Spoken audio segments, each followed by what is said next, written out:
This question asked in UPSC से 2025।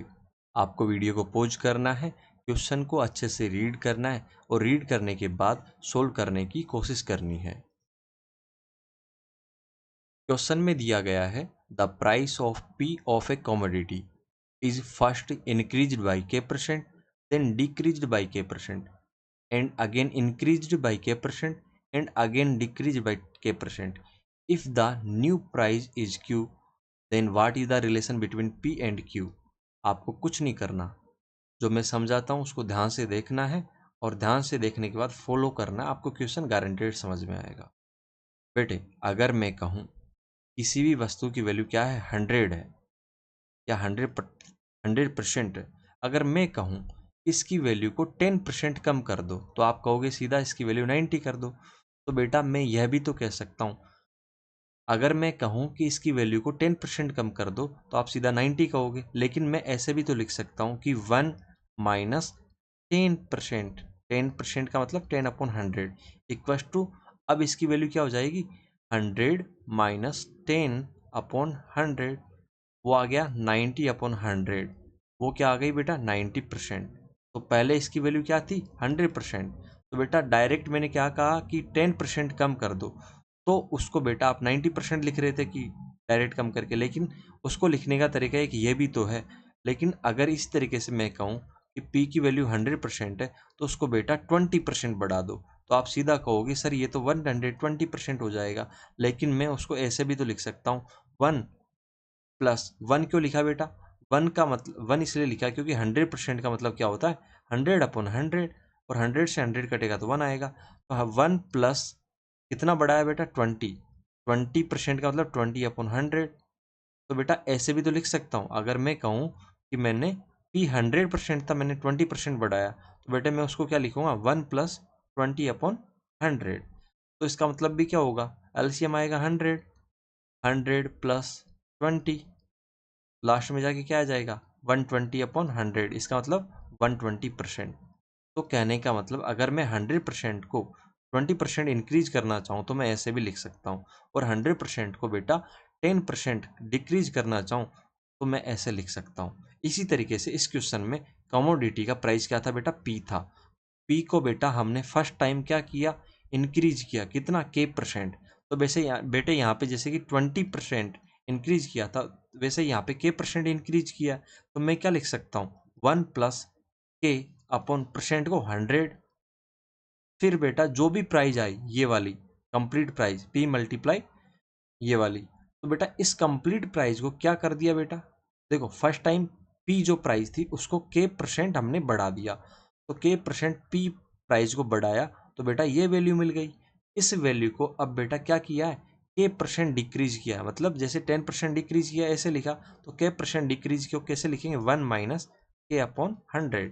इसी तरीके से बेटा वापस से इस कंप्लीट वैल्यू को, ठीक है, इस कंप्लीट वैल्यू को क्या किया k% इंक्रीज किया, तो बेटा इस कंप्लीट वैल्यू को फिर हम मल्टीप्लाई कर देंगे 1 प्लस k/100 से। इसी तरीके से फिर ये टोटल जो वैल्यू मिली उसको वापस से अगेन k% डिक्रीज किया, तो अगेन 1 माइनस k/100। समझ में आया, जो परसेंटेज अच्छे से पढ़े पढ़े होंगे वो बच्चे समझ गए होंगे। तो बेटे अब जो फाइनल वैल्यू मिली, ठीक है, ये पूरी की पूरी, तो वो क्या हो गई बेटा Q के इक्वल हो गई, तो ये फाइनल वैल्यू क्या हो गई बेटा Q। अब हम सोल्व करेंगे और इनमें से कौन सा ऑप्शन होगा वो हम बताएंगे। बिल्कुल ईजी है बेटा, इधर देखो 1 प्लस k/100, 1 प्लस k/100 क्या लिखूंगा 1 प्लस k/100 का होल स्क्वायर। इस तरीके से 1 minus k/100, 1 minus k/100, 1 minus k/100 का whole square equals to Q। जब दोनों का होल स्क्वायर तो दोनों के ऊपर लगा दूंगा मैं होल स्क्वायर, ब्रैकेट बड़ा वाला 1 plus k/100 multiply 1 minus k/100। अब दोनों के ऊपर स्क्वायर था तो मैंने बेटा कंप्लीट ब्रैकेट के ऊपर स्क्वायर लगा दिया।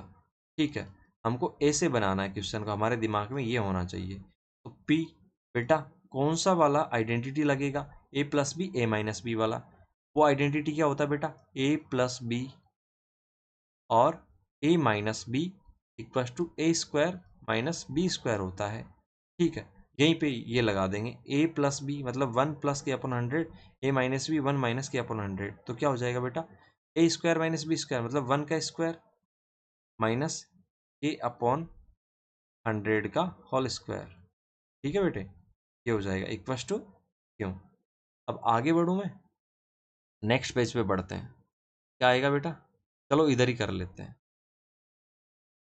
P1 माइनस के स्क्वायर अपॉन 100 का स्क्वायर 10,000 हो जाएगा बेटा, माइ इक्वस टू क्यू। अब क्या करूँगा बेटे, मैं एलसीएम ले लूँगा।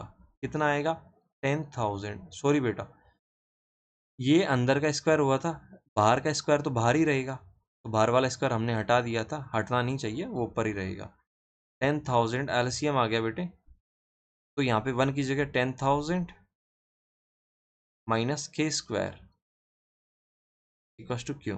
अब बेटा 10,000 को क्या मैं 10 की पावर 4 लिख सकता हूँ?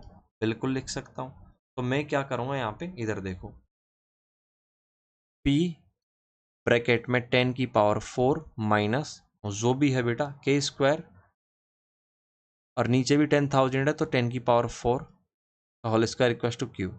अब बेटे अगर मैं P रखूँ और ऊपर की चीज़ों का स्क्वायर ऊपर की तरफ रखूँ, 10 की पावर 4 माइनस के स्क्वायर का होल स्क्वायर, और 10 की पावर 4 का स्क्वायर कर दूँ तो बेटा 10 की पावर 8 हो जाएगा equals to Q. P bracket 10 की पावर 4 माइनस के स्क्वायर और का होल स्क्वायर इक्वस टू 10 की पावर 8 इंटू क्यू। अब बताओ ये कौन से ऑप्शन में आ रखा है, वो आपको ढूंढना है।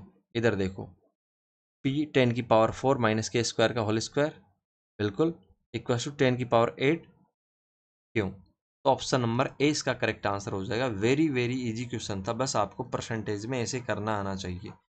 परसेंटेज आता है तो आपका ये क्वेश्चन इजीली लग जाएगा। जिन जिन बच्चों को समझ में आया कमेंट में अपना फीडबैक देंगे, जहाँ पे भी डाउट है वो भी लिखेंगे। जिन बच्चों को समझ में आ गया है वो इस तरीके से स्माइल कर रहे होंगे, जिनको नहीं आया है वो शायद इस तरीके से चिंतन कर रहे होंगे। तो घबराने की कोई बात नहीं है बेटे, आपको चिंतन करते जाना है और वापस से लेक्चर को देखना है और ये आपको समझ में आ जाएगा। Thanks for watching, next video मिलते हैं नए क्वेश्चन के साथ।